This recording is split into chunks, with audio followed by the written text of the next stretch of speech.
I need you to sign the petition to localize Xenoblade in the US. Let your voice be heard and tell Nintendo that if they want the core gamers for Wii U, this is a show of good faith. Oh yeah, and tell them Kwing sent you.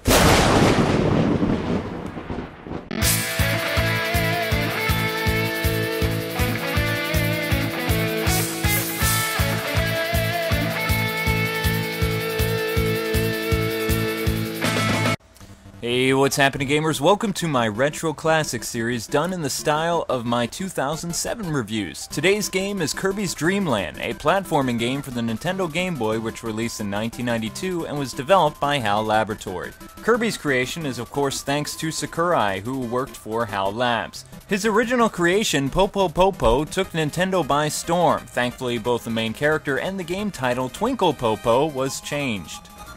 Still, Kirby retained his pink marshmallow appearance, much to the dismay of Miyamoto, who wanted a yellow Kirby. Although for US gamers, he appears black and white in his first game and on the box art for the game. Fun fact, did you know that Kirby is named after the Kirby brand vacuum cleaners? Well, he is. Gameplay consists of using Kirby's vacuum ability, where he can either spit out or swallow enemies whole. The pink powder puff can also fly by holding in sucked air. Flight is unlimited until he releases the trapped air. One thing gamers may notice is Kirby's famous copy ability is absent. Actually, this power did not appear until Kirby's Adventure, which released in 1993 for the Nintendo Entertainment System, which, by the way, K-Wife has a lot of fond memories of that game. That isn't to say that power-ups aren't available to Kirby. Swallowing certain enemies can cause more of an explosion to a group of enemies, such as the microphone for instance, plus certain items give Kirby invincibility and shoot-'em-up powers.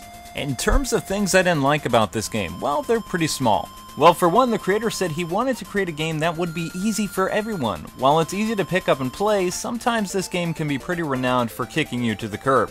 Actually, as I recall, there was a commercial back in the 90s for the US that reflected that, with Kirby eating this extreme 90s hero and then spitting him out. This was no kids game, and when I got the game back in 92, this turned me off to Kirby until Dream Land 3 for the Super Nintendo.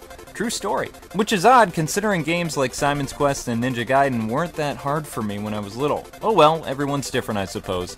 Still, for the most part, the game's difficulty is very well balanced, until you get to that flying cloud thing, and to this day I still loathe that boss.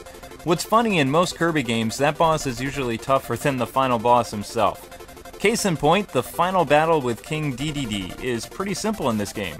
My last little issue with this game is it's just too short for my taste. Sure, the game features an extra quest once beating the main game, but even that only increases the replay just a little bit.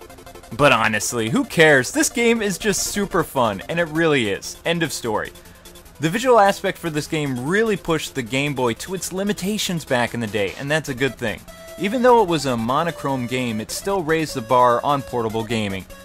Same goes for the music too. The upbeat, happy tunes by this guy really made Dreamland come to life.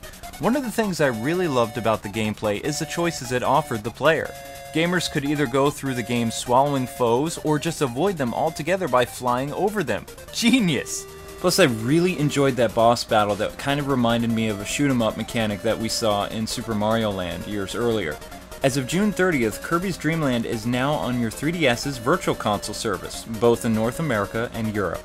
So you want to know if this game is worth owning or not. What are you, nuts? Do you guys hate fun or something? Of course it's worth it!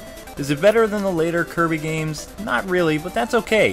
Frankly, this game is aged incredibly well, and it's definitely worth the asking price, and it's so much fun.